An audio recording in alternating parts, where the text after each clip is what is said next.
have we ever seen a fighter go from like universally hated to universally loved, like Merab Philly? It all turned around for him around the Umar fight. I as well. I disliked Merab, but now I love Merab, and I want to talk about it. I want to talk about the history of Merab and the fan base. But this kind of comes up. This idea came up because the other day I was kind of thinking about, okay, what's the next big fight? It's Merab O'Malley. I think Merab's going to win. I think it's going to kind of be the same exact thing as the first fight. But I was like, who do I want to win? And I'm like, I want Merab to win easily. I don't care about O'Malley, that bum. What? Ew, gross. No, give me Merab. Give me Merab. And I was like, that's crazy because I never would have said that 10 months ago. I never would have said that. I never would have thought I'd say that. I wanted O'Malley to win in their first fight. So let's kind of get into how Merab, and I feel like that's the same for a lot of people as well. Let me know who you're rooting for. But I feel like most of the fan base will be rooting for Merab. And if you told me that a year ago, I would have thought you're crazy. You told me that 11 months ago when they fought the first time, I would have thought you're crazy. But let's talk about it.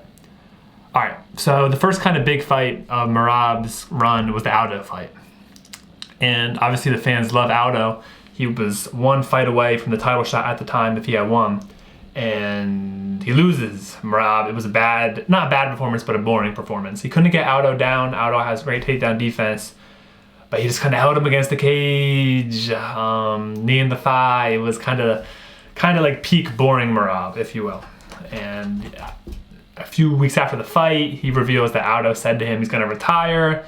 And we're like, Merab, why are you doing that? You need to let Aldo do it on his own. Then Aldo comes out a few days later and says he's retiring. Obviously he's come back, but it wasn't a great look. Then he fights Petr Yan. And we're thinking, all right, whatever. Petr Yan has great takedown defense. He has great striking. He's easily going to beat Merab. No worries here. And Yan was on a losing streak. And Petr Yan, he's one of everyone's favorite fighters, one of my favorite fighters as well. Well, we all know what happened. That was kind of like peak Merab performance. He shot like 100 takedowns.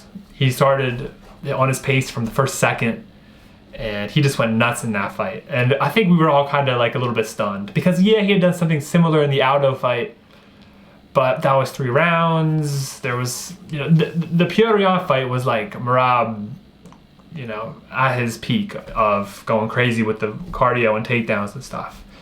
And it's a mix of not really knowing what just happened, loving Petr Yan, no one knew how that happened, because Yan has great takedown defense. He's the better striker. How did he lose? We were kind of confused. We were kind of angry because why is this the reality? I remember everyone was going after Merab. There were viral videos of like people like MMA Guru bashing Merab, and everyone was kind of on that train. And then fast forward a year later, he fights Cejudo. Not as crazy a performance as the Yan fight, but turns it on in 2 and 3, does enough to win the fight. All right, and then Sterling, but people got mad at Merab because he wouldn't fight Sterling. Sterling was the champ. It really didn't make sense. He was wanting Sterling to get a rematch with O'Malley, but it all kind of worked out to where O'Malley and Merab were going to fight. And I thought Merab was going to lose. I thought O'Malley was going to KO him, and that's what I wanted to happen. O'Malley was on his run looking good, and Merab won. And this was kind of not as crazy as the Yan fight, not as boring as the Aldo fight, but not super exciting. Decent, it was a good, solid Merab performance. Not a great fight, not a terrible fight. But people were kind of bummed when Merab became champ. It's like O'Malley's done. Merab's not super exciting. And then Umar was his next contender. And then people started, jumping down Merab's throat because they were saying he was ducking Umar. Now, I never thought he was ducking Umar because, I think Merab just wanted Umar to fight a little bit more contenders because Merab had fought Yan, Aldo, Cejudo. Merab just had to fight Corey Sandhagen. But I was like, he's going to fight Umar. He just is saying his opinion. And, he fights in September, comes back in January. And the build up to the Umar fight was interesting because you could tell Merab was just heated. And this is kind of when I feel like Merab was starting to make his turn in terms of being, really loved by the fan base, because even this has been a very quick turnaround and really just one fight. Because even after the O'Malley fight, you know, people were like, I'm not really feeling Merab still, but now everyone loves him. It's really the Umar fight that turned it. You could tell Merab just did not like Umar. He just didn't think he was deserving. You know, there might be something with the countries. I know Georgia and Russia have a bit of a history. I'm not really sure. But you could just kind of tell, and I think this kind of was like, people kind of came to the realization, you know, Merab's kind of a nut, but he's our nut, you know? And I don't know, he was just kind of going off, and it was just kind of entertaining to watch him go off. And like, I like Merab, I've always liked him. This is kind of just more about, you know, his perception his perception for people as a fighter. I've always liked his personality. He's a, you know, good, funny guy. I like him. But, you know, this is more about him as a fighter. And, you know, but even during this time, people were like, Umar's gonna win, Dagestani wrestling, too much. Merab was a big underdog. I was stunned by that. I picked Merab to win that fight. You can watch it back. I did make that prediction on this channel. But the fight starts, and, you know, you're seeing a lot of striking out of Merab, more than we normally do. And, you know, his striking looked good, actually. It looked improved. It did not look like it, you know, like you fast forward to like a few years prior, his striking wasn't, like, he's still not an elite striker, but it improved a lot. He was landing some good right hands, good combos. He would kind of like butter in and come out. But Umar won the first 2 rounds, and Merab really didn't, you know, step on the gas yet. But I was confident. I was like, all right, 3rd round, Merab's gonna step on the gas. Because he kind of will step on it when he wants to, and you know, it's a close fight. Merab's gonna step on it. And the 3rd, 4th, and 5th rounds are just peak fun MMA. It was just fun. It wasn't the most technical fight. It was a bit sloppy. It was a bit weird. You know, it's Merab. It was just so much fun. And maybe it's because, you know, look, I think Umar's fine, but, you know, it's kind of fun to see a Dagestani Habib team guy, you know, get tired and get out wrestled and kind of, you know, get overwhelmed. It was just kind of interesting to see, you know, here's Merab doing his thing, and it's such a unique thing that he does. It's such a kind of rare, you know, one-of-one type thing. And he's taunting, and he's playing around in there, and, you know, he's landing big shots as well. He was landing big shots, and he was landing good right hands to the body and mixing up the takedowns and getting some.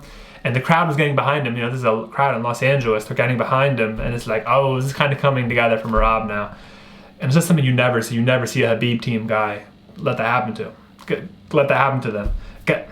Sorry, I'm not making sense, but, and yeah, what else I want to say? I mean, it was my most fun fight, or my favorite fight of 2025, Merab Umar. And you have to give credit to Umar as well. You know, he fought, he did well, he defended takedowns, he landed.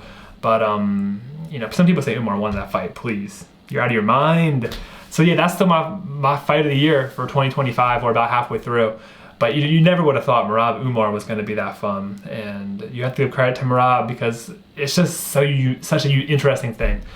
And you know, I had fun with him. You know, with Aldo, I was mad. I didn't understand. And you know, the Aldo and Yan fights, they were more boring technically than the Umar fight. You know, the Umar fight was fun, and maybe you have to give credit to Umar for being able to defend the takedowns and not let Merab kind of hold on. But Merab was also willing to strike. You know, he sat down his punches.